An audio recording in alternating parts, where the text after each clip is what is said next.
All right. Well, good morning, everyone. Again, what a wonderful way to start the day. Excellent remarks and panels so far. And I am very honored and excited to continue the conversation today.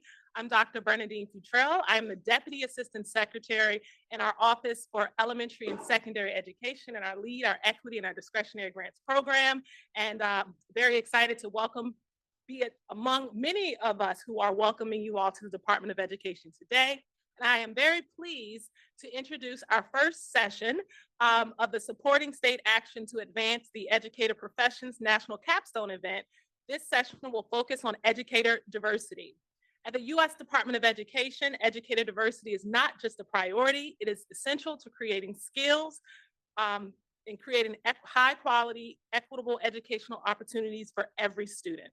And so we're very excited because today's panel follows the work that the department has begun since day one of the Biden-Harris administration, which is to promote educator diversity. You're going to hear from two panels. The first session will begin with an expert overview on the topic of educator diversity from Dr. Cassandra Herring, the president and CEO and founder of Branch Alliance for Educator Diversity, which is a national nonprofit organization driving innovation and preparing highly effective, diverse educators and learners. Dr. Herring has over 20 years of experience in all levels of education, including 10 years as the Dean of the Hampton University School of Education and Human Development. In addition, we're going to hear from Dr. Patterson, who will share experiences from Massachusetts Department of Education. Please join me as we welcome for the expert overview, Dr. Herring.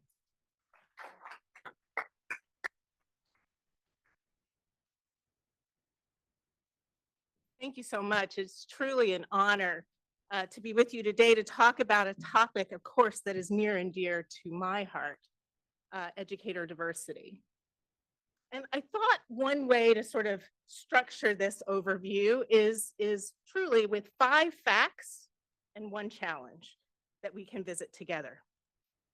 Fact number 1, teacher diversity matters, and it matters for all students.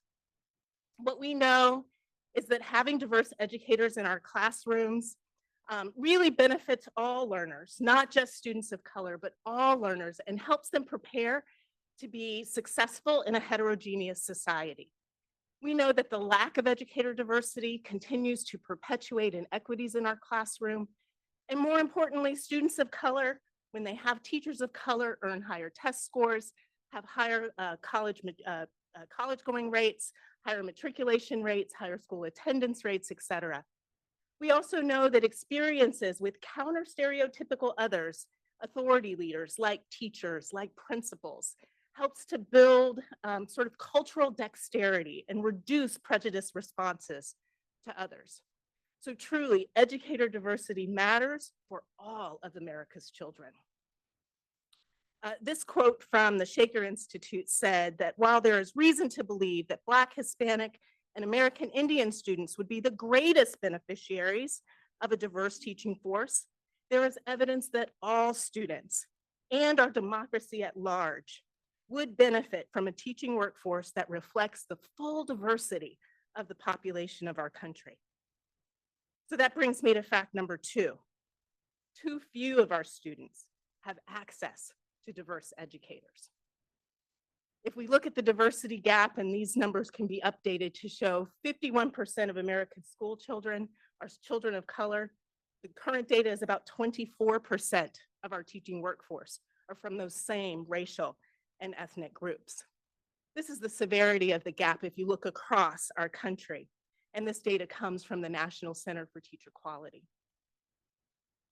In fact, 40% of the public schools in our country don't have a single teacher of color. This should surprise and shock us all. NCTQ put out a report in 2023 that was really sort of the state of the states, and they say, given the positive impact of teachers of color on all students' academic and behavioral outcomes, state leaders have an opportunity and a responsibility to support greater diversity in our nation's teacher workforce. So that brings me to fact number 3. Intentional action to diversify the teacher workforce does make a difference. This is a problem that can be solved. How do we know that? Well, several years ago, the Brookings Institution put out a report called High Hopes and Harsh Realities. And one of the things that they pointed out is that the path toward reaching a diverse teacher workforce is probably steeper than we all acknowledge to date. In fact, teachers of color are underrepresented at every point of the pipeline into teaching. We know that those demographic projections suggest that that gap is going to continue to widen. So what we need is a holistic solution, right? As opposed to fragmented efforts. What we know, though, is over the last 35 years, we have gotten some gains. The percentage of teachers of color in our workforce has increased from 12% to now over 24%. We know that incoming teachers, those first-year teachers, are even more diverse, with about 25% in 2019 being teachers who are non-white. And of course, that's up from 10% previously. But we know that the diversity of our K-12 student body has gotten even more diverse at a faster rate, with now over 51% of American school children being children of color. And we also know when we look at teachers of color currently in classrooms, they're leaving the profession at higher rates. So yes, we've had some success, but we also have increasing challenge, a term that several people talk about, the leaky bucket. So that brings me to fact number 4. States are implementing a variety of promising practices that could be scaled. I'm going to sort of frame these opportunities in 4 big buckets, and one of those buckets, pathways, I won't spend much time on because I know we're going to talk about that more later in the day. But incentives for bringing people in the workforce, supports for those already in service, keeping them in the profession, and then lastly, data, a call that we've already heard this morning. So pathways, quickly, we're talking about high school programs, we're talking about residencies, we're talking about grow your own programs, and certainly about apprenticeship opportunities. But regardless of pathways, we have to remember that there are parts of educator preparation that need to evolve regardless of the structure of the pathway itself. Things like infusing high expectations with high support for candidates to meet them. Thinking about systems of supports for candidates outside of the classroom, right? Not just what are they learning in classes, but how are we supporting them in really realizing those affective reasons that they chose teaching in the first place. We've got to begin to invest in leadership development, right? And community partnerships so that what our candidates are learning in educator preparation isn't completely fictitious and devoid of what's happening in schools. Right? We need to give them a coherent through line from pre-service to in-service so that they are able to be best equipped, right, to move forward. And then I'm saying looking beyond the usual suspects, right? We tend to always look to our K-12 partners, but are there community partners that are essentially important in helping our candidates understand the population of young people that they'll be serving? That too is an underutilized approach. Financial incentives. We know that it's expensive to train to be a teacher, right? Very expensive. So increasing those financial incentives, increasing the affordability of a pathway into the profession is hugely important. 27 states, have loan forgiveness programs. And I think we have to acknowledge that this administration's work around loan forgiveness has been unprecedented and impactful. So that is one place to start.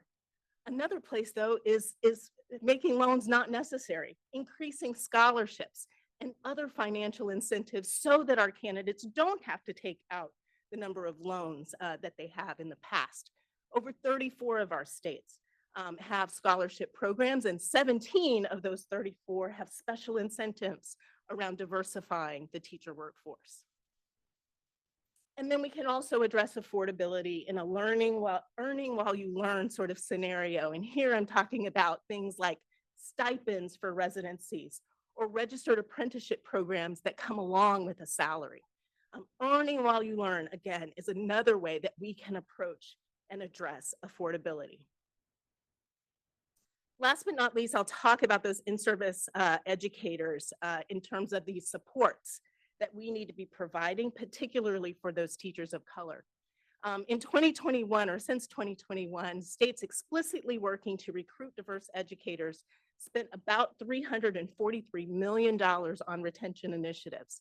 Most of these initiatives were around affinity groups or establishing mentoring programs, and we've seen results from those efforts.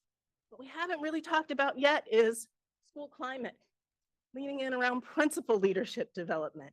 Again, avenues that are still untapped and ripe opportunities for us to lean in and make a difference here. Again, 34 states have these kinds of support programs for in-service educators, retention initiatives, and 14 of those 34 states prioritize or have some aspect related to educator diversity. And I said last but not least, but we have to talk about data, right? And at Branch Ed, we don't talk about data because somebody else wants the data. We talk about data for empowerment. How can data begin to empower our decision-making around diversifying the workforce? And that's why we say it's an ally, not an obstacle. 32 states currently publish racial ethnic demographics about their teacher workforce. 18 of them also publish data about disaggregated data over race and ethnicity, and 17 of those states publish program completer data. Again, this is not just putting data out there for the sake of putting it out there. It's data that can empower our decision-making around our programs. Making data visible and actionable to stakeholders. I want to call out here the Education Trust has done an amazing job of really identifying what are those data points that really matter and can move the needle. And again, here's just a short snapshot here, but I encourage you to look to the Education Trust as they have really cataloged what do we mean when we talk about meaningful data in this space and how can we leverage it to make a difference. So I leave you with this quote from the Pew Center where it says, by 2055, the United States will not have a single racial or ethnic majority. Let me just go back and say that again. By 2055, the US will not have a single racial or ethnic majority. Over the next 5 decades, the majority of the US population growth is projected to be linked to new Asian and Hispanic immigration. Today, a near record 14% of our country's population is foreign born, with just 5% in 1963. So we as a country are increasingly becoming diverse. We can't put the diversity of our educators on the back burner. Fact number 5, one that I particularly care about. Educator preparation at minority serving institutions in our country is an underutilized resource for this work. For those of you who don't know, MSIs are our nation's historically Black colleges and universities, Hispanic serving institutions, Asian American serving institutions, tribal colleges. There are 7 federal designations of MSI types. These EPPs, or these organizations, make up about 13% of educator preparation providers in our country and prepare nearly 50% of our teachers of color, right? We need them to keep producing, and we need them to do even more. And you know, the critical role of MSI Ed Prep, again, is a lesser known sort of resource. MSI graduates tend to persist in the profession longer than other teachers of color prepared at other institutions. Data suggests that over 1/3 of teachers of color get their baccalaureate education degrees at MSIs, and over 44% of Hispanic teachers of color were trained by an HSI. More important than even that production is the impact. Diverse educators that are currently teaching in America's schools are more likely to have been trained by an MSI than not, and that's again because they're more likely to persist in the profession. Teachers graduating from MSIs are more likely to serve as heads of their department than their counterparts prepared at non-MSIs. And if you do a comprehensive review, which we've done regularly, of all of the state impact data on teachers, then MSI graduates tend to perform at or above their state averages on teacher performance. So again, an underutilized resource. We can call on our MSIs to do even more. So I've shared 5 facts. These are not things that need to be debated. They have been researched ad nauseum. There is an evidence base. So I leave you with the challenge. Our challenge is to act. We already know what we need to know. The challenge before us is to put that knowledge to work. Thank you so much.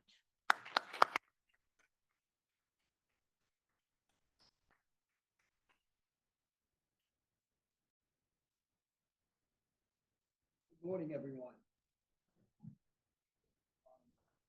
Put on my cafeteria voice.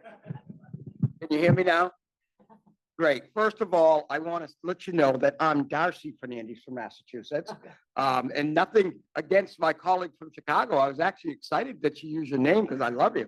But I am here today to talk about our diversity efforts in Massachusetts. As I begin, I'd like to tell everybody I am an African-American, lesbian, disabled, plus-size Black woman. And all I have to say is after you go through that list, I know why we have to diversify. Just that simple. And so as I speak to you today, I don't speak to you from the perspective of a researcher, but from a perspective of a person who is in the classroom or in schools working for 30 years. I just came to DESE 2 years ago because I got sick of barking at them. So they said, come help solve the problem. So that's why I'm here. So really excited to talk about the work. We've got some really exciting things happening. As we look at our work in Massachusetts, I hope I've got this right. There we go. You'll see we concentrate on 3 things: recruit, retain, and develop. And the other exciting news about Massachusetts since I've arrived, we have 3 strategic objectives that are all aligned to culturally and linguistically responsiveness. And that's important because it's embedded in everything we do, not just some of what we do. I hate when people say, well, I'm going to do these diversity goals over here. No, they are part of everything we do. And so in Massachusetts, we try to pay close attention to that. Our first strategic objective is all about kids' well-being and health and belonging. Our second one is about deep learning because there's a misnomer that if you diversify, the education will go down when in fact it goes up. And third and most important is that we, as you see in strategic objective 3, develop and sustain a workforce that is diverse, culturally responsive, and well-prepared. We do not want to move teachers into the classroom who we feel are not going to be effective. That's not what we're about. And Massachusetts, as you listen to our data, the first thing you'll hear is we're #1, but only for some. And I want to make sure you hear that. So even though in Massachusetts we are leading the nation in educating students, it's white students. It is not students of color. And we have a lot to learn from other states around that work. And what's always intriguing to me is when I walk around and I ask people to disaggregate the data, that they want to say to me is, so Darcy, we're doing really well.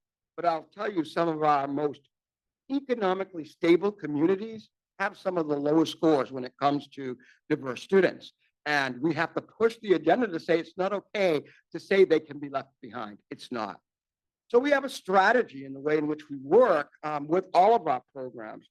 First, we design our programming to prepare people of color to the unique experiences they will be exposed to.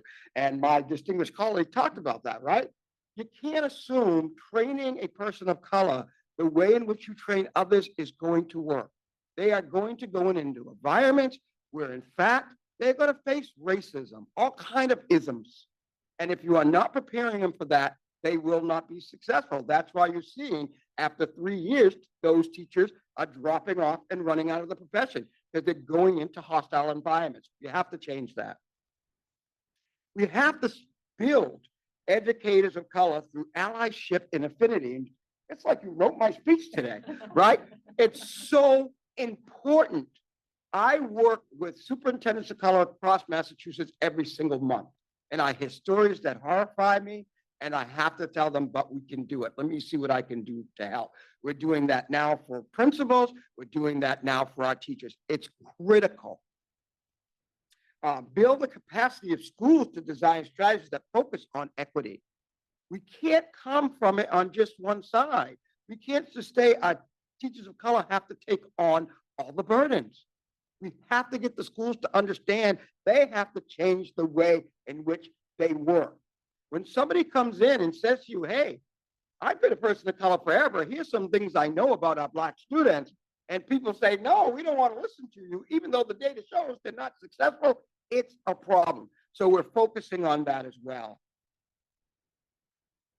So our program design, the way it works, we start with the building educator skills to challenge the status quo. So every program I have, we talk about that.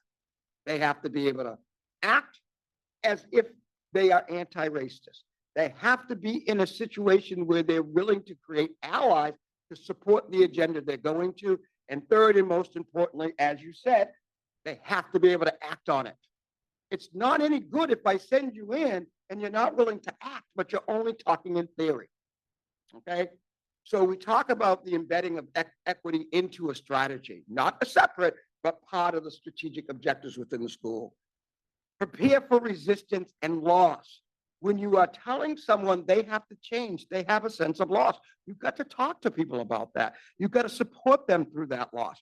And the way in which you do that is finding common value through a discussion, not through an argument. And we talk about that.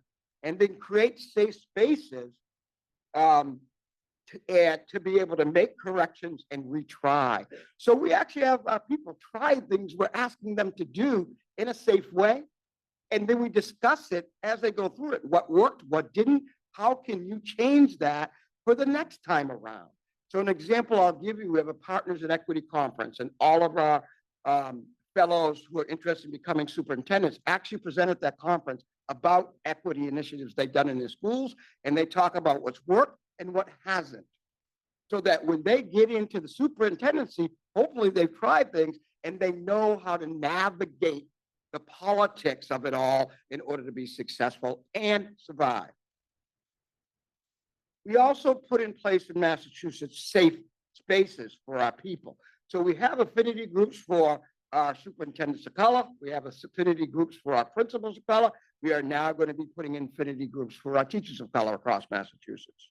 We have gatherings where people can learn new strategies. So this Partners in Equity conference that I'm flying back for tomorrow is a big part of that. 2 times a year, we talk about what's working and what's not. We talk about the political landscape, what's getting in the way, how you get around it. We also partner with people who help to support our initiatives. So the Massachusetts Association of School Superintendents, we have 14 equity initiatives with them this year. This year, for the first time, the Massachusetts Association of School Committees has hired a person to help train all school committees around equity in tandem with the executive director. Because I said to him, we're not going to bring in somebody of color and you're going to put them on the front lines by themselves. That's not going to work. And so the gathering and the work we're doing is together, and that's very important. Back to that allyship. And I tell people all the time, you can't be out there alone. We also do mentoring and coaching. So this year we launched the Aspiring Principals program. And the way it works is there is a person of color with a principal from their school. And what's intriguing was the principals all came in and said, oh, Darcy, this is going to be wonderful. I can teach them. Last week, they said, you're teaching me. Because a big part of it is about culturally and linguistically responsive leadership. And they realized they don't have the skills. We knew if we just recruited them to do that, they wouldn't. But when we brought in someone of color and they could see that they could support them, they were willing to come to the table, and now they're learning and growing from it.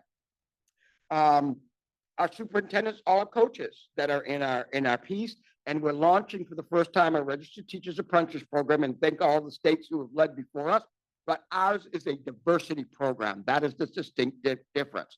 So all of our registered teachers apprentices programs that we offer through grants will require that they pull in people of color into the profession.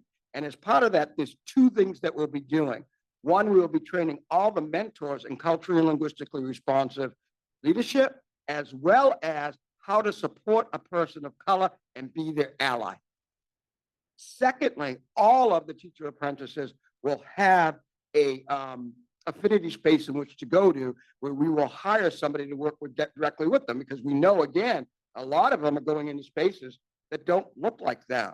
In Massachusetts, our teacher population is only 10%. So we're well below the average, and we know that, and we have to be able to provide and support people through that.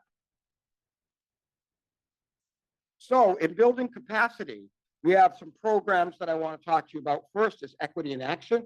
As we talk about schools, we have schools working right now with Harvard University. And what we are discussing is what does it mean to actually be a leader and put equity into action in your school. In addition to that, we have a PLC with over 100 different school districts in it, talking about recruitment and retention, because it can't just be about bringing them in. How are you going to sustain them? And then we also have our Aspiring Principals program, which I talked to you about with the mentorship. Diversifying the staff. In Massachusetts, we have a lot of programs. They're all up there, but I'm going to talk about 3 in particular. We have the emergency licensure program, and I heard somebody talk about it this morning on the other panel. It's not enough. Our first year was very good in our emergency licensure program because many of the people we took in were already individuals who were in a situation where they had just about finished their degree and they had been properly trained. We have not seen the same results with the other cohorts. So we have to do something to fix that. But what it did do is it diversified our workforce. We're at about 18% of our individuals who are coming into the emergency licensure who are of color. So that's success. But we have to support them in some way to make sure they're effective. We have our diversification grants, and this is, I swear you wrote my speech. This is what we're talking about. What we're doing is giving funding to schools to be able to offer incentives to teachers of color who come into the profession there, pay for their college tuition if they're not finished, pay for their MTEL prep, and to pay for the exam, as well as housing if necessary. And the other piece is to provide anti-racist professional development to the staff in the schools in which they'll work. And this in Massachusetts, we've been offering about $6 million a year in teacher diversification grants for the last 3 years. And we're starting to see some impact in that, which I'll talk about in a minute. And the last thing is our PLC, teacher diversification. This is anyone in the state who wants to be involved. And how do you go about bringing in people of color and supporting them? And as I said, we have over 100 districts involved in that. We are very lucky in that we are partnered with William James College to do this work, and people have been excited about it. Next, so in supporting the emergency licensure, 25% teachers of color, over 4,000 currently employed. They're working in some of our highest need schools. And again, more than ever, we need effectiveness in those areas. So what we've done is we've opened regional assistance centers in Massachusetts. We have 4 of them across the state. So now if you have your emergency license and you need to complete, you can go to the local center and get the support with MTEL. You can get the support with any other coursework you need. It will help you to pay for those things. We have put that in place in 4 places across Massachusetts, because if you are in Eastern Massachusetts, there's a lot. You go to Western Massachusetts, it's a desert right now. It's a real concern of ours because in Massachusetts, we're 2.5% above where we were before COVID in the number of teachers, but we have a lot of deserts in our state. In these smaller regional communities we have to worry about. So we have a regional center that's really helping to support that as well. And please, somebody keep me track on time. I'm moving as fast as I possibly can, but I don't want to go over my time because I want to make sure my other distinguished colleagues have an opportunity. So with the teacher diversification grant, I've already talked to you about all the supports that are there, but I want to show you some of our outcomes from that program so far. So if you take a look, in 2019, we began the program, and you will see that we increased over the state. We were at 4.1% increase in people of color. The state non-white teachers was at 1.8. So that means the districts that took part in our program had more teachers of color come in than those that were not part of our program. Same thing when we think about the change in white staff as it comes to educators. So in Massachusetts, we talk about teachers, which are those individuals who teach the regular course subjects. And then we have social workers, guidance counselors, all of those. We actually were at 5.6% versus the state at 3.4.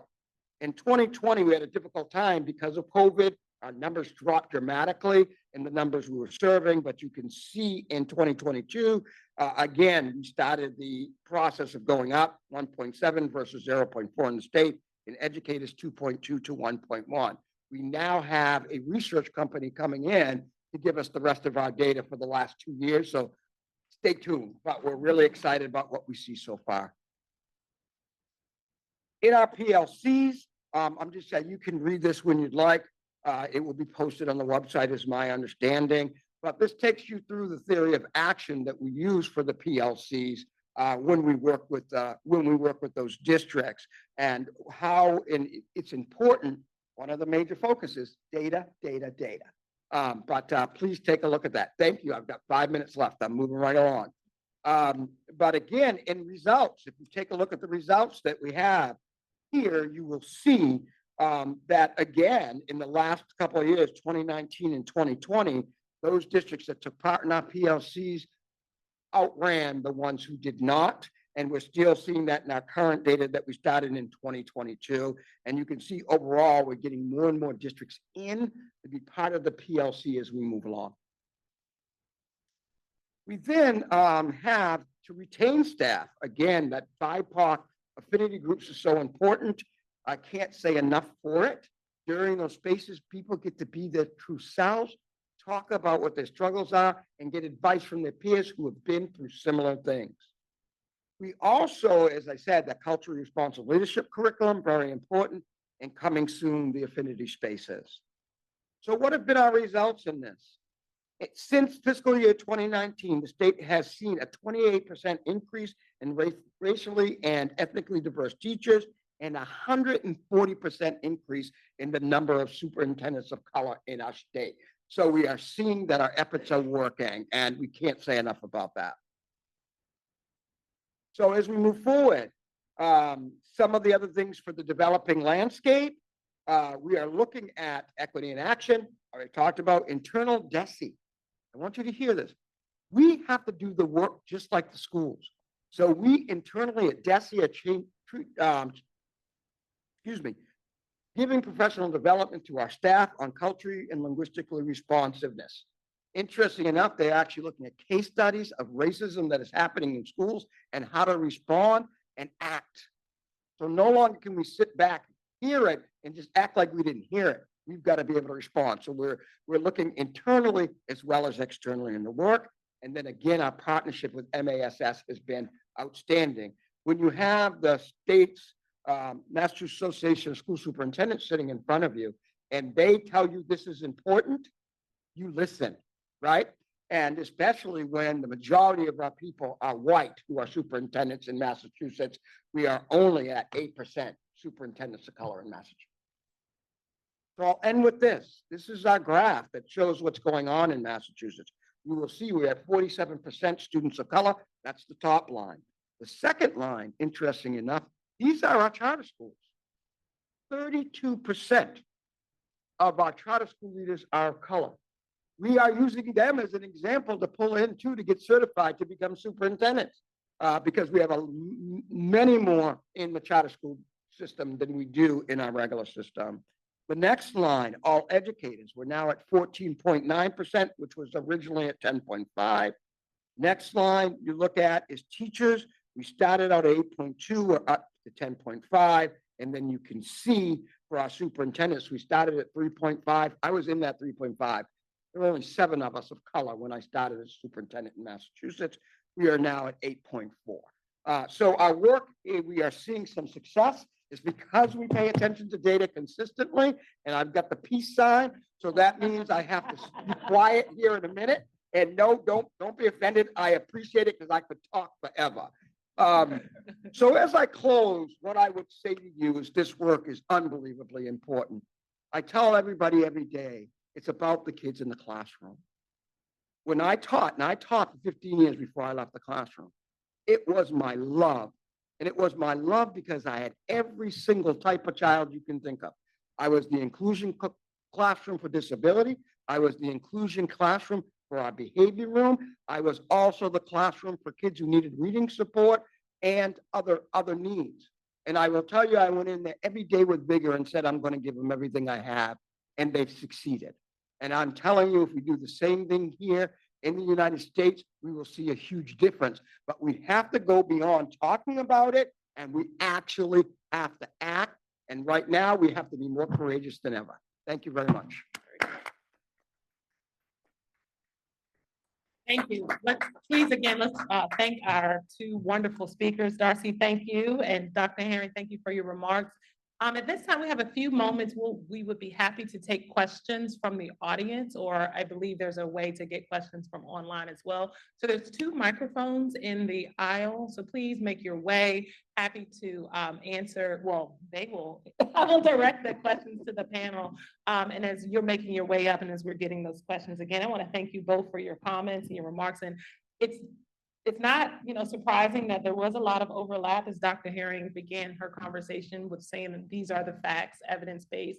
And so really appreciate being able to lift that up, and really a powerful way to close out with the sentiment of love, reminding ourselves again, why we do the work that we do is for the children, the families, the communities that we serve. And so it's an incredible honor to be with the both of you as well as the others that'll be talking throughout today. So thank you again. So if there are questions, please, come forth with the questions.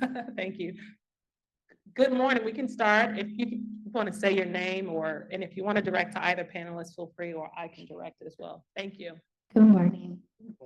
My name is Melissa Tooley. I work at New America's Education Policy Program. Thank you so much for all the work that you've done, all the information you shared with us this morning. I wanted to go back to this idea of data, because I think it is sort of sometimes like ugly stepchild in the room when we sort of talk about some of the work that we need to do around diversification of our workforce, ensuring we have a really talented workforce. And so wanted to ask you at the sort of federal level, like what initiatives have helped support your work, and if there's anything else that you would want there to be to help support your work in that area. I will tell you first and foremost, and I had this conversation with my boss, so he's listening, he'll hear it. Our budget's been set on quicksand. Everybody keeps saying it's the priority, but we're using ESSER funds, we're using other funds that are not permanent. And that's a real problem. And we have to find a way to fix that. I will say to you, I've learned a lot from the U.S.DOE as far as data collection. And it hasn't just been about the hard data that I'm showing you today in our achievement, but also the listening data we're getting from the field. It's hugely important. You actually have to talk to people of color to understand what they need, right? And if you're not doing that, that's an issue. And so we spend a lot of time in listening sessions and focus groups where we just sit down and ask the question, what is it that you need, or what do you think will make a difference? And through that data set, we have been able to build programming that people really want to be in and involved in. And so we've learned some of that in our process. But in closing, what I'd say to you is that you can't do it without data. You can't, because a lot of people want to base diversity work on feeling. Well, feelings don't get it done. We've been feeling it for 100 years or so, right? And yet we're in this predicament. So stop feeling and get your data that says you're there. And if you're not there, tell people we got to change the way we work. And you got to know when you change, it's going to be uneasy. I walk in a room and people say, I already feel uneasy. That's because I know you're going to push me today. You're 100% right. But if we're not feeling uneasy, we're not doing the work. That I would. Hello. So the only thing that I would add, because I think everything is well said here, is that oftentimes when we talk about data, we think about data collection. We think about data compliance. That doesn't actually lead to good data use. So as we have conversations about what data to collect, I think we have to have a parallel conversation of who is going to use it, in what way, are they equipped to use it, et cetera. Because really it's about data use, not just data publication or data collection. If we're not using the data, we are not empowered by it. Thank you both. Other questions? I see. And if you have a question, you can feel free to get to the microphones as well, or raise your hand. Good morning. Robert Hendricks from He Is Me Institute in Massachusetts. And our organization is to is to drastically increase the number of Black male teachers space. And so this question is for both panelists because I hear and understand, excuse me, I hear and understand the impact of MSIs when it comes to recruitment and their impact on student achievement. And in that part of the country, there's a lack of them, of MSIs. So I've been trying to figure out how we could either learn from the MSIs at other parts of the country or partner with MSIs from other parts of the country so that we can create that pipeline. And at the same time, not creating a vacuum where we're pulling people from wherever they are from in their neighborhoods so that it can impact states like Massachusetts. So have you thought about that, either of you, or are there ways that we could work together or learn from each other so that we can create that sustainable pathway? So I'm absolutely jumping in on this Yeah, one first. feel free. First of all, I want to talk to you because there's absolutely an opportunity to build bridges for institutions to be working together. We talk about collaborative opportunities between institutions of higher ed with their K-12 partners, et cetera. Prior to founding Branch Ed, I was the Dean of the College of Education at Hampton University. I had very few students that were going to stay in the local geography with me. They were all coming from other places and going to other places. So the assumption that MSIs only train teachers for their backyard is a false one, but I acknowledge that you understand there's a secret sauce, a special sauce to how MSIs stand up, the stick-to-itiveness of their teachers. And I absolutely think that that's something that others can learn from. So I welcome the opportunity to talk with you in more detail. In Massachusetts, we have found there are certain institutions that have more students of color, particularly at the college level. So we're really focusing in on them. We have an Inspired Fellows program where we've recruited teachers of color to come in and actually do recruitment sessions at those colleges as a way in which to involve that. So for example, what people don't know is like Bunker Hill, which is right outside of Boston, is more or less an HBCU right now. And so that's one of the places we're targeting as we look at the Registered Teacher Apprentice Program and seeing if we can get students involved. Another one we have seen who's had great progress is in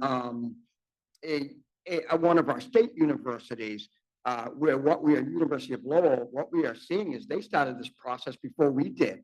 They have been working very closely to bring paras into education, and we funded them 3 years ago, and now they have about 25 people who will graduate with their teacher license, and they have a large number of students of color on the campus. So again, with data, we're looking at where are those pockets and how do we use them to recruit people into the teaching profession. And with that design, those paras paid nothing. Literally, their tuition was fully paid for, and we provided daycare and other supports they needed to actually get those licensures. And that's an important way we have to work in order to get there. Thank you. And I think we have less than 1 minute in this session. So I see one question, but there are other questions we can hold until we have another opportunity for Q&A, but Yeah. we can go and then maybe one can respond. Thank you. All right, the answer might not take a minute, it might take longer, but I'm Ann Labangana-Clay at the Delaware Department of Education, and we've been very fortunate to be collecting some of this data. However, that data transparency that was shared earlier still needs to be made public for the general folks. However, my question for you is around that data and how do you utilize that in your affinity spaces? Thank you for that question. Often we tackle it head on, and the way we use it in our affinity spaces is to ask for advice. Okay, so I'll bring forth the data for DESE, and I'll say, what else can we do in regards to this? So, for example, in our Influence 100 program with our superintendents, we've done a lot of talk with them through focus groups, and they've told us their concerns. They've said to us, stop telling us about being an equity leader. We already are. We're people of color. We believe in it. How the heck do I get the others too? And so we went back to our superintendents and we asked that question. What are some of the things that we can do to really help them with that? And they gave us 3 pieces of advice. They said, 1, lead from the back. which I thought was very important. They can't be out front. They've got to get allies in and they've got to lead from the back. Secondly, they have to be in a situation where they are willing to set a strategy and not tackle everything immediately. So what's the most critical? Let's tackle that first, and then we'll step back on the other. And then they talked about loss, which I've already talked about here. You got to tend to the loss, and you got to be able to sit with people who may not feel anything like you do and try to listen for value. What do we both value and connect in that way? Because once we figure out a way to look at value, we'll have success. Example, sitting across from a woman who was basically, I don't want teachers of color here, they're going to bring us down, blah, blah, blah, blah. In talking to this woman over and over again, what we found out was she felt her student did not what they needed for mathematics, and he wasn't being successful in school. Together, they were able to support her through putting a tutoring center in place for all students. When that tutoring center went in place for all students, all of a sudden that school district saw an uptick in the number of kids of color who are going into advanced programs. So we've got to be able to do it that way. And sometimes you've got to use other language besides equity, but understand where you need to go in order to get there. And I know that's hard, but it's working and it's showing a difference. So we really use that data to try to tend to how do we fix this and get people what they need to be able to survive. Thank you. You're welcome. Thank you both. Thank you. Really appreciate your expertise, the experiences that you bring. And then I love every time I can see, literally, I can see children in classrooms being impacted by the work that you're leading. So thank you. Please join me as we thank the first panel. We're also, we're going to welcome to join us on the stage here, Dr. Patterson from Illinois, as well as the team from Colorado. We have Dr. Tover, as well as Annette Konowski-Graf, excuse me. So they're going to join us. We're going to transition. Again, we're going to walk through some state examples of how educator diversity is being promoted and advanced in these various states. I would point you to our Raise the Bar strategy. You have these in your registration materials, but also visit the Department of Education's website so that you can see some additional information around educator diversity and the support that we've done as an agency. So we're going to welcome our panel. And we're going to get started, and we're going to hear from these two states and the examples that they are leading. And the department is honored because we got to spend time actually a year ago today in Denver, Colorado, talking about educator diversity with a lot of our partners today. So I'm going to turn it over to Dr. Tover and Annette to talk through the Colorado experience. Thank you.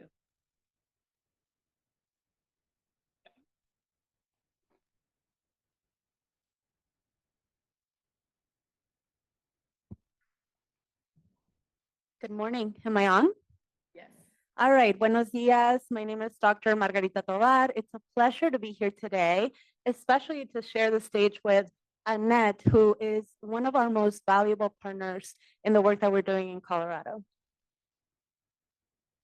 So to start off with a celebration that is a huge accomplishment for us, in the last 5 years, we've had 21% increase in the teachers of color that are representative in our state. Now, for me as a person of color, I celebrate this, but I also know that it's not enough.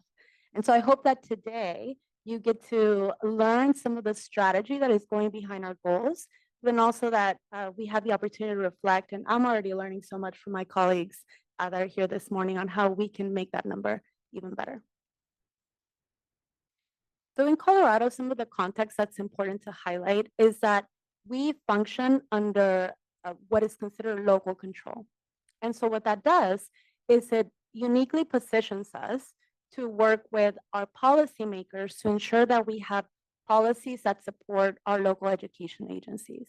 As you'll see, some of the Senate bills and some of the House bills that have been passed recently intentionally support 3 of our key areas that need the most support in terms of recruitment of diverse candidates. Number 1 being our rural school districts. We have 178 public school districts in Colorado, and 70% of them are identified as rural. And so therefore, our policymakers understand that it's important to fund from our legislation dollars and target monies that go directly to students in these rural areas. Additionally, in Colorado, and I believe nationally, but I think SAC is going to fact check me on this data point, about 60% of teachers teach within a 50-mile radius of their school. Am I right? Or maybe. I'll find out afterwards. But we understand that in order for our teachers of color to be positioned to go back to the communities that they serve, we must partner with higher education to ensure that we have pathways from paraprofessional to professional to teachers, principals, and superintendents, et cetera. And so our legislation has done incredible work to support educator preparation programs, whether that is $10,000 in financial assistance when you sign up with one of our approved educational programs, or loan assistance to support with housing, et cetera. And finally, we also understand the importance of having paid apprenticeship, but then also paid paraprofessional work. I was a paraprofessional and I was 17 in Houston, Texas. And I remember when I received my first paycheck, my mom made a copy of it, and it was for $333 for 2 weeks of work. And she framed it. We still have it. And the reason why I say this is because while we understand that paraprofessionals make on average $20,000 a year, and that's not enough, for someone like me that grew up eating government cheese and government beans with WIC stamps, that is my ticket to the middle class. And so I am proud that our legislation understands that and supports that with paid opportunities for work. These are some of the financial assistance programs we have. As I mentioned earlier, $10,000 in financial assistance if teachers commit to a shortage area. Now, what is the great thing about that is, guess what qualifies as a shortage area in Colorado right now? Everything, exactly. And so we have some data that I'll share later about the recipients, but we're really grateful about that piece of legislation, that opportunity. Again, the stipends for student teachers, 16 weeks in a paid program resulted in $11,000, and then you double that with 36 weeks, $22,000, 32 weeks, sorry. We also have legislation that supports any and all of the preparation exams, whether that is for competencies, professional competencies, but then also for content mastery. And then, of course, loan forgiveness for educators that serve in shortage areas. These are the numbers that explicitly state some of the work that has been done with the Quality Teacher Recruitment Program, which supports financially. And then you can see how 32% of teachers that qualified for that were teachers of color. Our ERR program, our Educator Recruitment and Retention Program, is the $10,000 in financial assistance that I mentioned. Last year, 700 or so participants received this money, and you can see that 26% of those were teachers of color as well. And then finally, grow your own, or the grow your own pathway. Colorado is fairly new to this. We have a lot to learn, but we're also excited that we understand that we start earlier and the recruitment begins in high school. While students are in their 12th grade, they can, if they have one educator pathway course, they can qualify for concurrent enrollment, and this provides them free tuition for up to the first 2 years of college.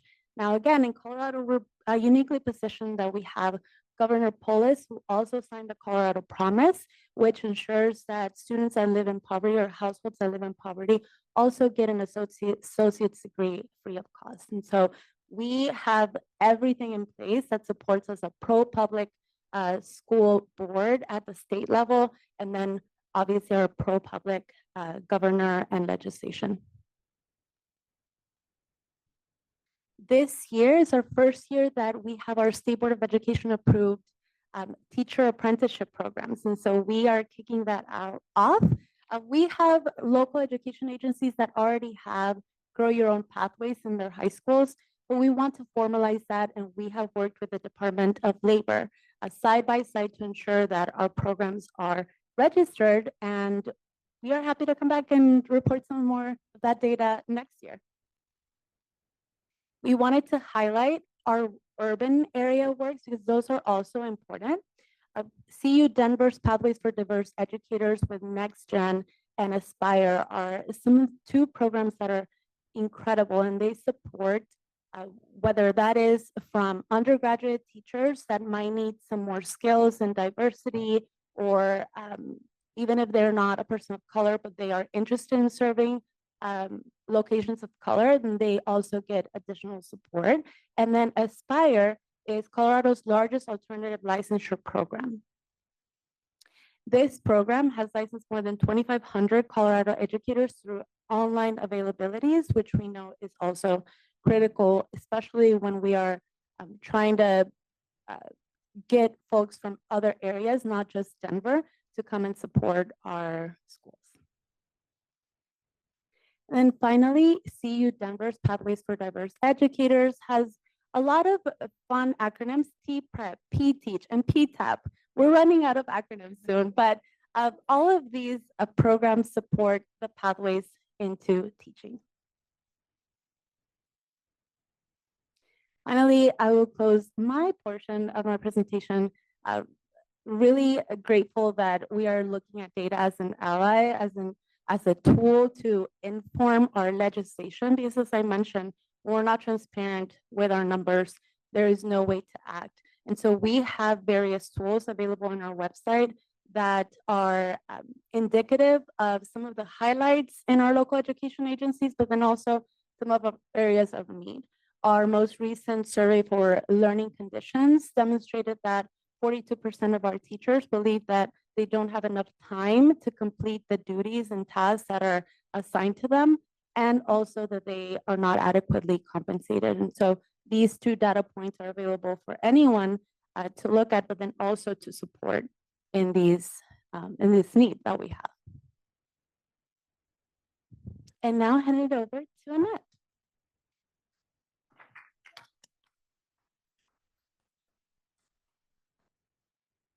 Hi, everyone. Thank you, Margarita. It is so fun to present with you, and it's such an honor to collaborate with you in our state. Colorado is really lucky to have you. Sorry, Texas. My name is Annette Kanofsky-Graf. I am Senior Director of Regions and Programs at Teach.org, and I am lucky I have the honor of working with several of the states with whom we collaborate, and including Colorado, where I live. As Zach mentioned this morning, Teach Colorado is a statewide comprehensive teacher recruitment system. It's an initiative that is spearheaded by the Colorado Department of Education. And we recruit all individuals from high school students to career changers to those education support professionals who are interested in licensure. But recruiting people of color is one of our top priorities. And I'm really excited to spend the next couple of minutes talking about our unique resources and programs available to Black, Latino, Indigenous, and AAPI future educators. Teach Colorado covers every zip code across Colorado, including some of those harder to reach rural areas that many of you are speaking about. The initiative works because of the strength of the partnerships on the ground in Colorado. So of course that includes the Colorado Department of Education and Higher Education, but it also includes the governor's office, all of the state teacher preparation programs, school districts across the state, many of those 178 that Margarita mentioned, and the Colorado Department of Early Childhood. Yay, early childhood educators. So we're all working together to make sure that Teach Colorado's resources are as accessible, informative, and inspiring as possible. So here we go. Here's how we start. First, we work to identify a whole bunch of folks across the state who we could inspire to join the teaching profession. And we do this through a whole bunch of outreach, from TV and radio ads to digital ads to social media, search engine outreach, and of course, direct outreach to those school districts and teacher preparation programs that I mentioned. I'll talk a bit more about that in a moment. You'll see on this slide some of our examples of some of our digital outreach in Colorado. On the right, you'll see an event that we hosted all about becoming qualified to become an early childhood educator. That event was offered in English and Spanish. When folks come to our platform for the first time, as Zach mentioned, they provide their name, email address, and some key details about themselves. that then allow us to provide really customized support and information to help them identify their best path to licensure. Because of our commitment to diversifying Colorado's teacher workforce and teacher pipeline, we signed up more than 4,500 potential future teachers last year who identify as people of color. That's 36% of the total number of future teachers we signed up on our platform. That 36% is more than twice as diverse as Colorado's current teacher workforce, just to put things in some perspective. We know that it can take months or sometimes years to get someone from maybe I want to be a teacher to, you know what? Yes, I do want to be an educator. And we help them reach that moment by staying in touch with them over that period of time. And so we stay in touch with those 4,500 future educators who identify as people of color, as we do with all of our subscribers. And through our resources and support, and to overcome those 10 perception barriers, we cultivate or nurture their interest in teaching. So to get them from maybe to yes, we provide inspirational articles. So that includes articles of profiling diverse educators in Colorado, positive social reinforcement, because we want folks to see themselves in the classroom. We provide information to answer their most critical questions, including a bunch of downloadable guides on some of the most common questions that folks have. We have unique resources and pages dedicated to future Black, Latino, AAPI, and Indigenous educators. Those pages include organizations that explicitly serve diverse communities. It connects folks with programs like CU Denver that prioritize equity and inclusion in their programming. And we offer group events as well, to Ms. Fernandez's point, that offer affinity group settings for folks to explore what licensure pathways might look like for them. We also offer one-on-one advising. One-on-one advising is a really critical component of our work. You'll see our coach Kim on this slide, who offers advising to prospective educators in English and Spanish. And we connect folks with tryout teaching opportunities. Let's say someone's like, maybe, but I'm not quite sure yet about becoming a full-time teacher. We'll say, cool, try this tutoring program. Maybe you want to substitute teach. And we support with the department's goals in that realm. Once someone is like, yes, absolutely, I'm going to do this. Not only are we cheering inside and loudly on social media, but we support them over those common practical entry barriers that often stop people from entering the profession. So we help folks find, research, and compare teacher preparation programs across the state based on their experience and their background. Every teacher preparation program in Colorado has their own profile on our platform, and there are sections for them to explicitly sort of brag about their commitment to equity and inclusion in their programming. We help folks navigate the application process. We reimburse their application fees, which can include testing, background fees or background checks, fingerprinting. As the Assistant Secretary referenced this morning, we know that especially for people of color, those upfront costs can prevent a real barrier and be a real deterrent to entering the profession. We help aspiring teachers understand how to finance their teacher preparation program. We offer several scholarships throughout the year. The winner on this slide is from CU Denver also. And knowing the disproportionate barrier that exams face, that exams are to people of color who want to teach, we provide extensive test prep resources on our platform to ensure that folks feel as prepared as possible. You see on the bottom right of this slide, our guide to financial aid and our guide to preparing for those exams. So I mentioned those partnerships with teacher preparation programs in school districts, and this is some of my favorite part of the work. I love this part of the work. Teach Colorado amplifies existing recruitment capacity and then lends additional recruitment capacity to these partners. So you'll see on this slide a smattering of the resources that we offer our EPP and LEA partners. That's events promoting their programs that we host, that we put together, materials they can use to recruit from within their community. And I want to take a moment, especially Margarita, based on your personal history, to talk about our survey tool that we offer districts to help them gauge interest in pursuing licensure among the non-licensed staff members in their school community. So we know that so many of the dedicated and diverse educators that school districts are looking for are already within those schools. They're already there. They're already deeply committed to their school community. Last year, 9 Colorado districts used our survey instrument to determine who among their staff members were interested in pursuing licensure. Across those 9 districts, 428 non-licensed staff members responded.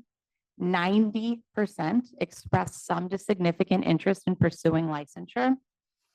74% expressed an interest in teaching a shortage area subject. And amazingly, more than a third already have a bachelor's degree, and more than a third identify as a person of color, which is again a percentage more than twice the state's current percentage of POC educators. So not only can Teach Colorado report back to districts and say, look what's waiting for you in your district, look what you can harness, look at the power you already have within your district, but we're then able to cultivate and support those folks as they pursue the licensure pathway that's right for them. Okay, so I learned this morning that we're all math people, which is excellent news for me. So thank you very much. And I know we have a lot of data-oriented leaders in the room. So here are some of Teach Colorado's numbers. The result of all that cultivation and support is that we've recruited 687 people of color to apply to Colorado teacher preparation programs over the past 4 years. That includes more than 400 people of color recruited to Colorado teacher prep programs in the last year alone. To put that in context, that's 27% of our total applicants recruited, which as a percentage is nearly 2 times as diverse as Colorado's current teaching workforce.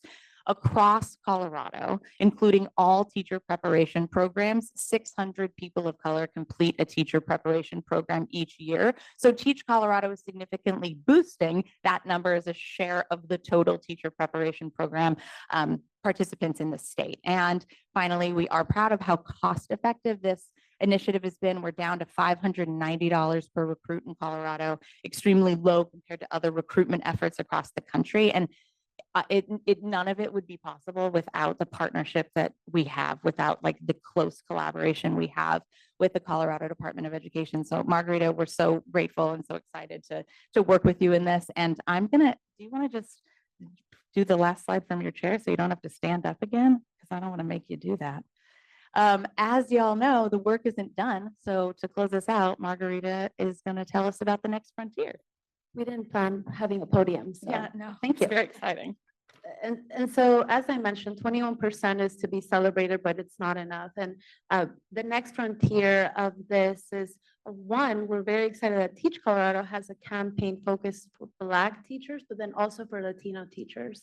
I believe that stating a metric is important, but stating your strategy is just as important, if not more, because strategy is what changes how you do the work. And so thank you, Annette, and your team for targeting people of color specifically in such an engaging way. Finally, I love hearing other states talk so intentionally about principal development and superintendent development. We have more work to do there. And retention efforts. We talk a lot about recruitment strategies, but also 30% of our staff is leaving every year. That's not okay. And so we must put enough effort into retaining strategies, just as we have with recruitment strategies. We want to maintain and sustain legislature funding that we've been so successful in securing, but it's not guaranteed. And so our efforts with data and education continue. And then finally, advocacy for new legislation that increases diversity. What type of legislation do we need in Colorado? One, we need more access to bilingual educators with things such as J1 visa opportunities, H1B visa opportunities. States like Texas, California, North Carolina have a license particularly for folks from international countries that want to come and support our dual language efforts. And so that is coming up in January, wish us luck. And also opportunities for praxis, which is our state exam. We have a piece of legislation that a year ago passed called multiple measures approach, and that opens the door for folks to demonstrate competent mastery in another way. However, it's fairly new and we must do better in the implementation of that. I invite you to, I love our teacher of the year invited us to go and wrap our arms around a teacher.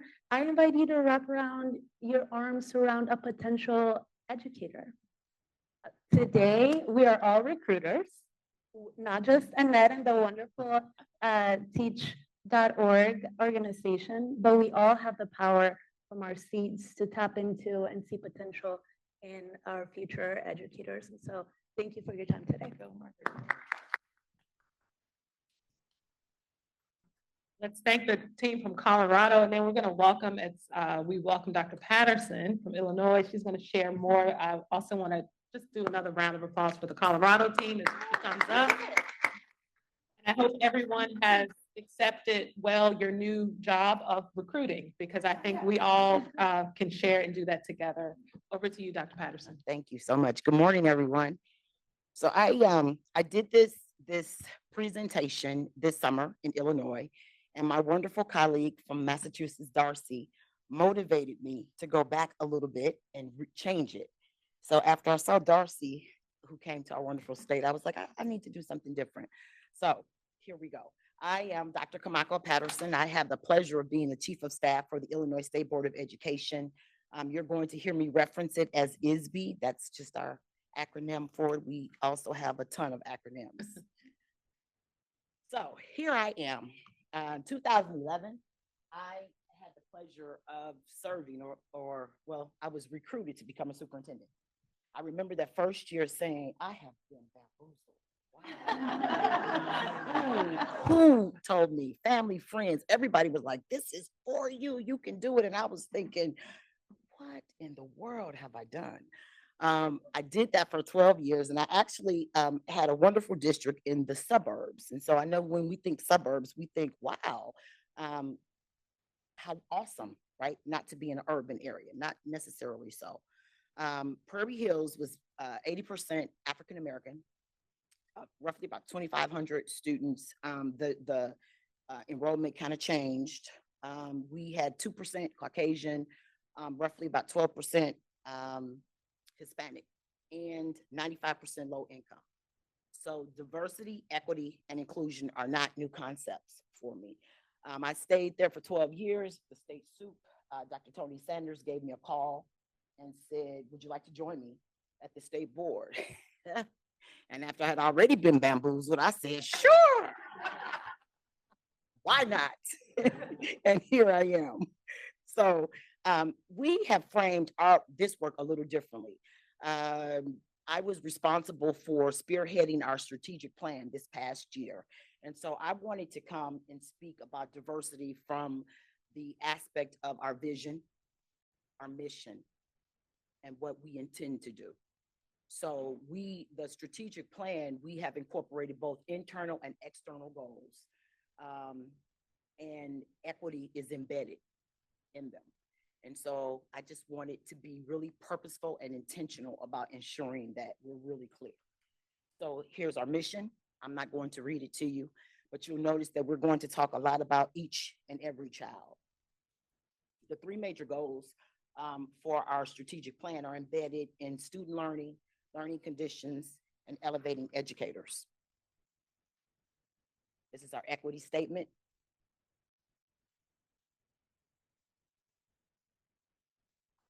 And so we do something a little differently in Illinois. We have what we call an equity impact analysis tool. And this is one of our efforts to bring more diversity into the teaching profession. One of the internal goals is that by 2025, every employee in our agency will be trained on the usage of this tool. So this focuses on asking the 6 questions that you see. What's the policy? What data is obtainable? How have we, or how will we engage stakeholders? Who will benefit? What's the implementation plan? And how will we ensure accountability? Just like we have the internal goal, here is the equity journey continuum that is on the report card for all 852 schools. Forgive me, 852 districts. We have over 3,000 schools in the state, serving 1.9 million students. The external goal is that by 2025, we will develop a suite of resources to assist schools in integrating the equity journey continuum into their continuous improvement model. So on the state report card and on each school's report card, you'll find a chart similar to this showing the size of the equity gaps in each of the three domains: student learning, learning conditions, and elevating educators. The goal of the continuum is to continually validate progress each student is making and to assist them in inspiring dialogue around the areas of focus. And so for indicators, it includes things such as educator and student demographics. We talk about administrator and student demographics, teacher experience, education, teacher evaluations, out of field teachers. And yes, we still have room to improve. So as I continue, you're going to see some of our data. We are proud that we have the most teachers to date. As you see, it has steadily increased. But yes, we still have vacancies, as do all of my other counterparts throughout the country. We have more teachers than we ever have in the last 15 years.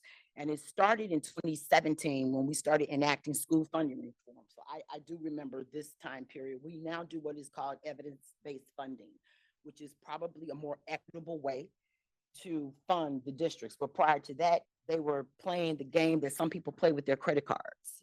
So you know how you get paid for the first two payments, the school year ends, and then you catch up and you get money for the next two. So the state of Illinois did that for decades. It was horrific and it was extremely challenging to hire staff, period.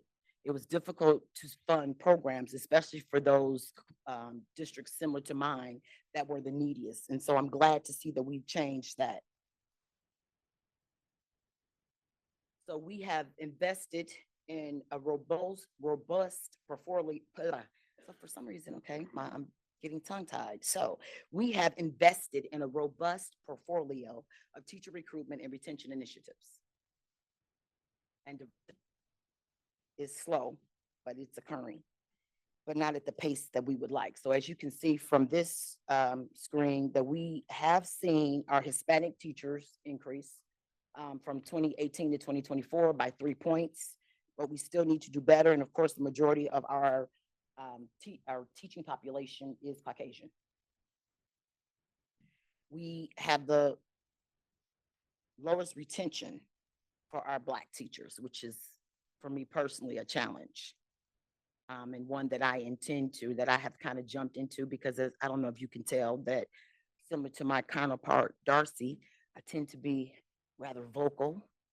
I'm not really shy, very, very direct. So in 2021, we started disaggregating the data by race, and we saw what was troubling and continues to be troubling. And so what this slide doesn't tell you that I've discovered is that the retention of our African-American teachers we are losing them 3 times the same speed that we're losing Caucasian teachers. And so that is problematic for us. And so we're attempting to kind of figure out what's going on. So we have an organization in our state called Teach Plus, and they published a report in 2019 called "If You Listen, We Will Stay," and why teachers of color leave and how to disrupt teacher turnover. And the solutions in the report card on the ideas that schools should be places that culturally affirm teachers of color, where the goals and the values of the school match up with the goals and values of the teachers.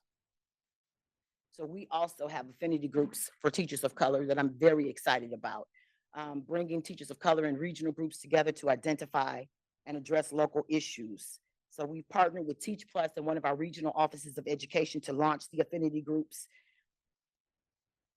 Initially, they're for us, by us. We initially launched them with ESSER funds, but I am so very happy to tell you that we were able to get state funding for them this past year, and we're going to advocate to do that again this year. We were able to receive $1 million in state funds to continue the work, and thus far, our affinity groups are showing a 98% retention rate.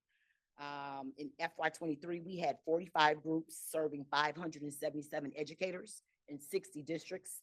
And in FY24, We increased that to 37 groups, serving an additional 300 educators and an additional 32 districts. So the goal is to continue to see these numbers increase. The feedback we've received has been extremely encouraging. One piece that is very critical is leadership, and I think I've heard my colleagues mention that. Leadership is extremely important in order for us to see the continued growth, leadership amongst the principals and superintendents as it relates to teachers of diversity. Beyond retaining the diverse teachers, we have also created more inclusive and equitable school cultures. We have to widen the pipeline for diverse candidates. So here's what you see in terms of where our students are with our CTE program, our career pathway students. We've created the CTE Education Career Pathway to expose more aspiring teachers currently in high school to early teaching experiences so they can catch the teaching bug. At least that's what we're hoping. These 3 graphs from left to right will show you the diversity of our teachers. Is the initial one in 2024, and you can see that the majority of our teachers are Caucasian.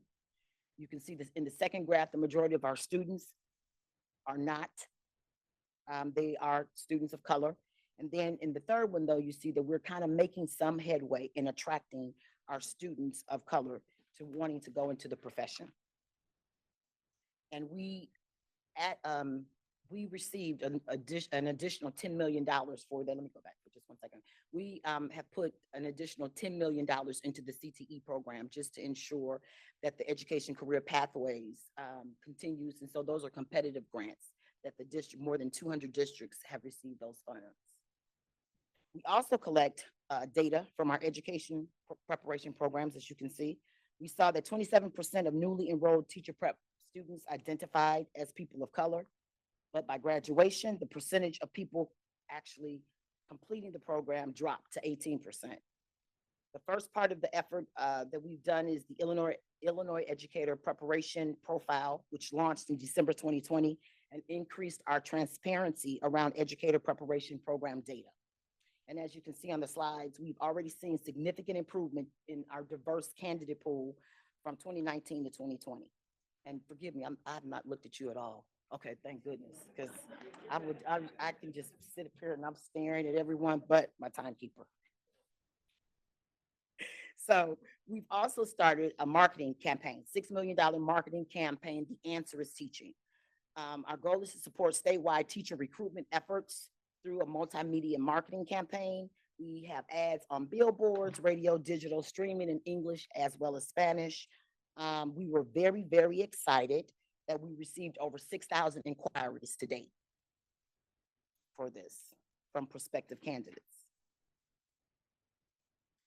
And finally, we have our teacher vacancy grant. We have $45 million that has been distributed to 170 school districts within the state with the greatest teacher shortages and provided funds for them to address local challenges. And the teacher that you see here is Brahmambaka, who was from one of our local districts, Oswego School District 308, and she took advantage of our teacher residency program that was created with these grant funds. And so they're doing some really neat things in terms of licensure. The goal, of course, is to address school culture, classroom support, teacher wellness initiatives. We're excited. And then finally, I will say that I've been really intentional about looking at the work inside of our agency as the chief of staff. So we have a lot of different things that are that is occurring.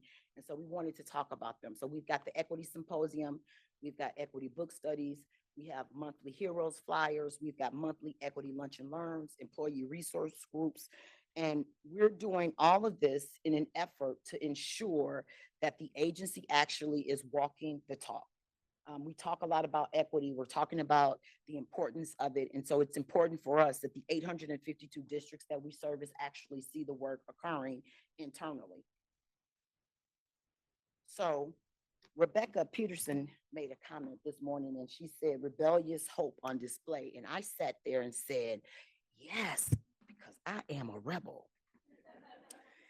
And then I just wanted to add rebellious, courageous hope on display, because being in the position takes courage. And the one thing that I admire the most about our state superintendent is that he has been very, very vocal, and intentional about privilege. And it is different when you talk about privilege from a white male perspective, because our state superintendent is a white male, and an African versus an African-American female perspective. And so I've got a lot of respect when we talk about privilege, what it has afforded us and what it has not for those that need it most. And so I've decided, I left a 5-year retirement contract to come and work for this state board. And let me be honest and tell you that what made me come the most was when the state superintendent said, would you like to come and join me as we blow up some things? And I said, yeah, because I'm a rebel and I like to blow up things. And here we are. And so I spoke last year at a few of the affinity group spaces. I intend to do it again this year. I intend to talk more about the equity. I intend to be intentional about what we're doing to ensure that for those that come behind me, because did I mention that I was in a 5-year retirement contract? And I know I look 21, but I'm not. So we're looking to make sure that the conversation and the discussion related to equity is something that is done and that continues. And it is not just something that we say. And I think one of my colleagues mentioned this, it's something that we do. So thank you so much for your time.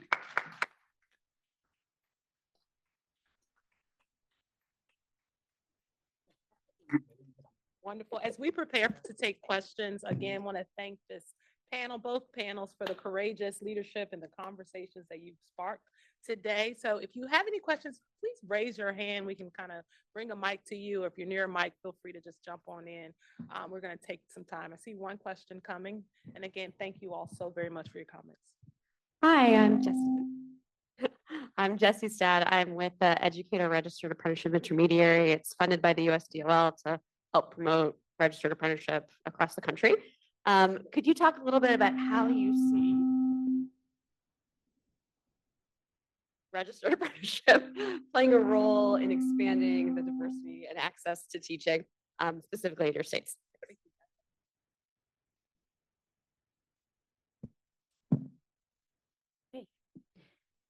Thank you for that question. Colorado's fairly new. We started working on legislation a year ago, and now it finally passed. Our school board just voted to approve our first sponsor, which is CareerWise, which focuses on sponsorships for other labor areas, but now they're going to do it in teaching. Here's some of the challenges that some of our smaller school districts face. One is the career counseling ratio to students. When we think about career counseling at local education agencies, we think about high school counselors. However, the ratio in Colorado is around 400 to 500 per student. So can you imagine being a counselor and having really deep conversations around what college are you going to go to, when some of our Hispanic and Black students are educational orphans because their parents only got to elementary school or high school? And so that is one of the challenges that our education agencies have, is having someone that can spearhead these recruitment efforts for students to actually enroll in the apprenticeship program. So recruitment for students is one issue. Two is funding, of course. You need someone that definitely believes in this, but then enacts the strategy around it, and it cannot be the superintendent. However, as I mentioned, 75% of our school districts are rural, which means that often the superintendent is also driving the bus. And so therefore, we're looking forward to a legislation that supports school districts that are interested in becoming apprentice sponsors. So that way we can actually increase the number of registered sponsorships that we have. But it is life-changing for those districts that are doing it. I consider you looking into Cherry Creek School District, which this year kicked off 40 of their apprentices, and they set a target around having 50% of their participants be of color. And then finally, they paired them with a teacher of color.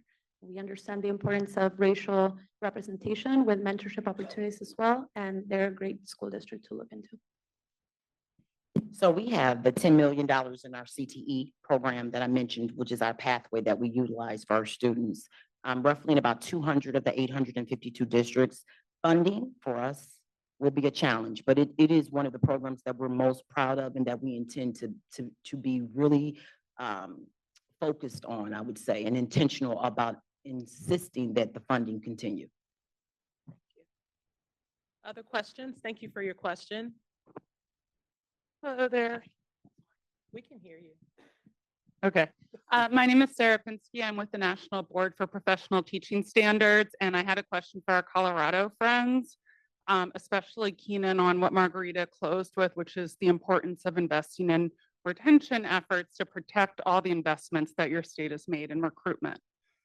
So you may know that there's been another retention program on the books in Colorado, but it's been on a hiatus in recent years, which is a financial stipend for national board certified teachers across the state.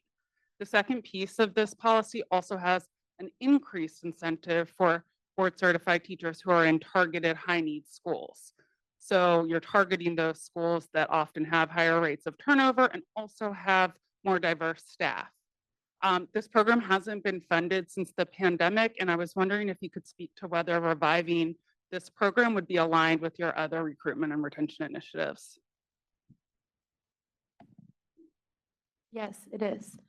So we, 2 years ago, the program sunset, and so therefore local education agencies had to pick up that $5,000 stipend for national board certification. However, we are seeing more school districts be able to partner with their unions and labor management committees to ensure that it is part of their compensation package. It is challenging under a local education framework that we have, where the state education agency does not dictate compensation. However, we are working in partnership with our union leaders at the state level to ensure that this is part of our advocacy work. Thank you for asking that question.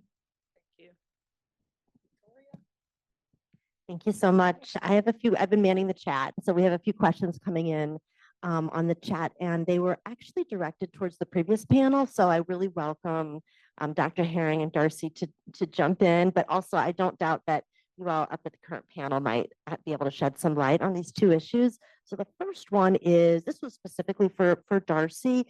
Does the Massachusetts Department of Ed partner with ethnic community organizations in the work? We're going to get a mic to you. Whoops, I'm sorry. All good. Yes, we do. Founders of our plan, how we're doing, and so it is included everything from for educators to groups to individuals who have been involved of color around the equity and inclusion in that work.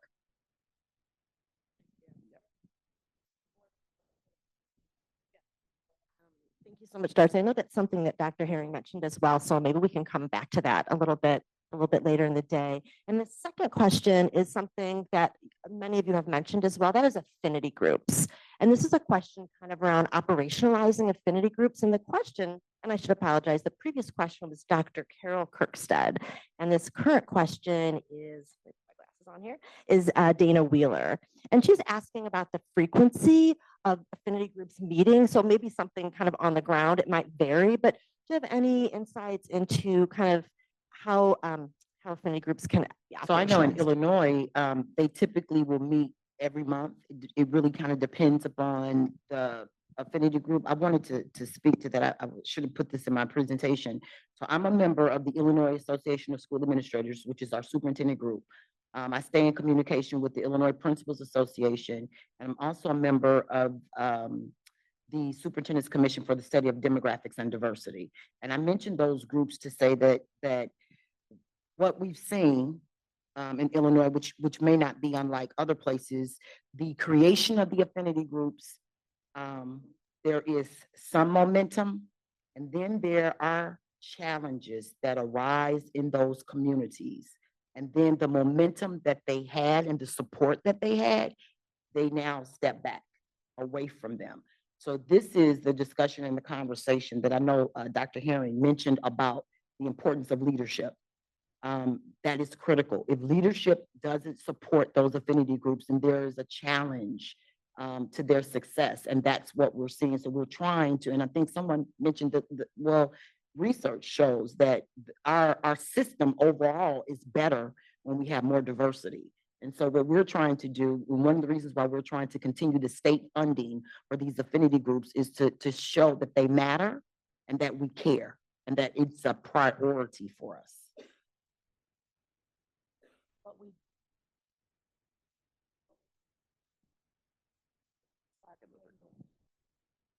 Can you tell I've had so much, can you tell I've had so much experience with microphones? What you mentioned earlier, Darcy, about how you can't be top down, you have to be actually communicating with educators of color to know what information and what support you can provide. That's been huge for us. We offer group equity-based and affinity-based advising sessions, but the topics aren't chosen by us. We do extensive surveys to determine, oh, okay, future educators of color want to talk about belonging. They want to talk about the unique challenges that they will face in the classroom. And that's been a really huge component of our work. We host those monthly in addition to all of our one-on-one advising sessions. We're going to give Darcy the final, and then we're going to transition to our next session. Thank you. Okay. So for us, we definitely meet once a month, just like everybody else. Our superintendent's affinity group is run by Dr. Danisa Amante Jackson. And what happens is we come in as a state agency with Massachusetts Association of School Superintendents for the first 20 minutes to hear from them, their concerns and what's going on in the field. Then we leave. And Dr. Danisa Amante Jackson runs that. For our teachers, we have actually hired teachers of color in the field, and we're training them now to actually run the affinity groups so that they are getting direct from the field what's happening and how they can work those things. But you are 100% right. The people in the affinity group drive what is going to happen and what they are going to talk about. We do not do that. And that's purposeful because we can't always understand the barriers they're facing. And so they work through that with each other. But we also tell the affinity groups they're a resource to help us with our work.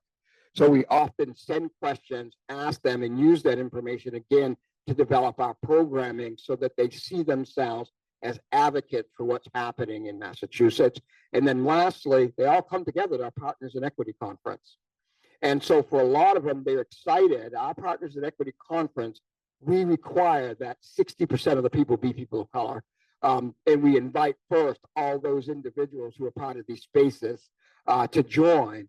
And that's often a place where they feel affinity as well, because now they can talk about these issues in a public forum, and the other people we invite, we consider allies to help them move forward, and that gives them more momentum. Thank you very much. And again, join me in thanking our panel for the conversation today.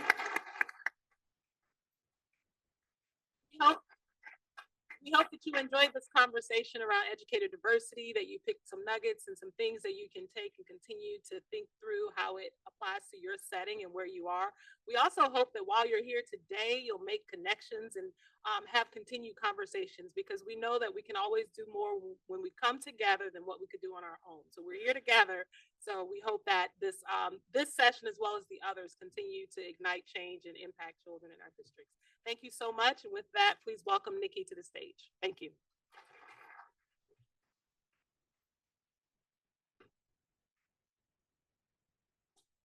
Thank you again to our panelists for that wealth of expertise and experience they shared with us. Thank you, Dr. Futrell, for moderating that double panel. And next, the clicker is here. The next item on our agenda is a session. It is a working lunch. You will see on your agenda, it says a working lunch. And we want to build on those connections and conversations that Dr. Futrell was just talking about, right? So while you are enjoying your sandwiches and wraps, your cold sodas and waters are going to be brought in now. We have some discussion questions that we'd love for you to engage with your colleagues, those at your table, maybe even switch it up, meet someone else at a different table. We have some prompts here, but we want these to be productive conversations. So we might ask you to think about things like, what data are you using? Who are you partnering with? What's been successful? What barriers have you encountered? And hope that you can connect and learn from one another across the topics we're discussing today, right? The educator diversity, the compensation, the high quality and affordable pathways. We have an hour for this session. The teams are bringing in, I see the lunches just appeared on this side over here. Beverages will come in this side over here. If you have questions about where the restrooms are, ask one of our staff, and we will see you again when the next session starts. Thank you.